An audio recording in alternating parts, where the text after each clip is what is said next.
السلام عليكم ورحمة الله.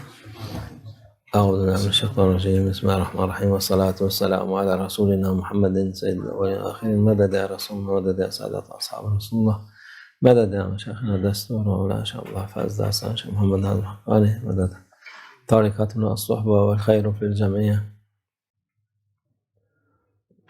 رسول اللہ صلی اللہ علیہ وسلم کہہ رہے ہیں اذا لم تستحی فاصنع ما شئت، اگر آپ میں حیا نہیں ہے تو آپ جو چاہے کر سکتے ہیں۔ حیا اسلام سے ہے، ایمان سے ہے،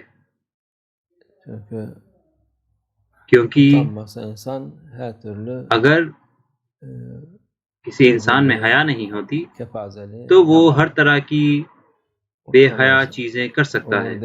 وہ شرم نہیں کرتا تو وہ فکر بھی نہیں کرتا، اور جو انسان اپنا دھیان رکھتا ہے، اللہ سے ڈرتا ہے اور اس کے بندوں سے ڈرتا ہے جب وہ کچھ کرنا چاہتا ہے، اس کے اندر اللہ کا ڈر ہے اور حیا ہے، اور خوبصورت اخلاق کا حصہ ہے۔ یہ حیا ایک اچھی چیز ہے، ایک خوبصورت صفات ہے۔ یہ وہ ہے جو کہ لوگوں میں ہونی چاہیے، مسلمانوں میں ہونی چاہیے، کیونکہ شیطان ہمیں بے حیائی سکھا رہا ہے۔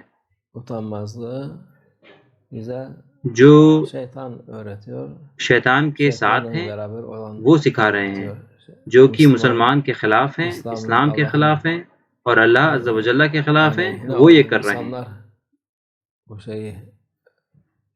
وہ دوسروں کو بھی یہی کرنے کو کہتے ہیں، جیسے کہ یہ کافی نہیں تھا کہ وہی کر رہے ہیں، وہ دوسروں کو بھی چاہتے ہیں کہ ان کے جیسے بن جائیں۔ وہ ہر کسی کو جہنم کی آگ میں جلانا چاہتے ہیں۔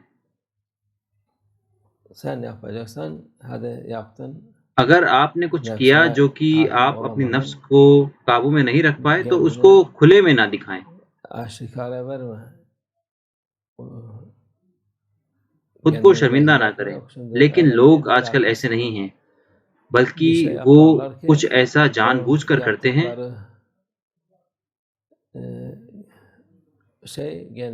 صرف مشہور ہونے کے لیے، جس سے کہ لوگ ان کے بارے میں بات کریں، اور انہیں یہ بھی فکر نہیں ہوتی کہ لوگ ان کے بارے میں اچھا بات کریں یا برا بات کریں۔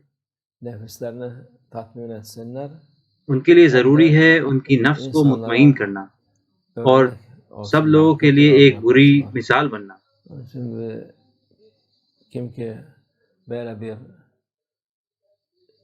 جب بھی کوئی برا کرتا ہے اور دوسروں کو سکھاتا ہے بنا شرمندہ ہوئے، اور دوسرے اس کی طرف دیکھتے ہیں اور اس سے سیکھتے ہیں،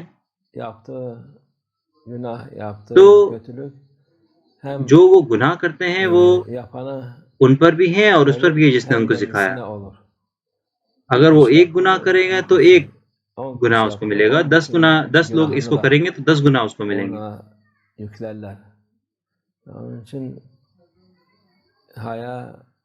اسی لیے حیا بری چیز نہیں ہے، اور ابھی آخری زمانہ ہے، وہ حیا کو برا دکھا رہے ہیں۔ وہ کہتے ہیں کہ جب کوئی حیا کرتا ہے تو وہ کچھ اور نہیں کر پاتا۔ وہ کہتے ہیں کہ یہ تو شرم کرتا ہے، یہ کچھ نہیں کر سکتا، یہ لوگوں کے سامنے مسکرانے لگتا ہے اور بے ہوشی ہو جاتا ہے، کچھ بات نہیں کر سکتا، کتنی شرم کی بات ہے۔ جبکہ وہ اللہ کے محبوب بندوں میں سے ہے۔ حضرت عثمان رضی اللہ عنہ ذو النورین، وہ رسول اللہ صلی اللہ علیہ وسلم کی 2 صاحبزادیوں سے ان کی شادی ہوئی تھی۔ وہ بہت شرمیلے تھے، وہ بہت زیادہ شرمیلے تھے۔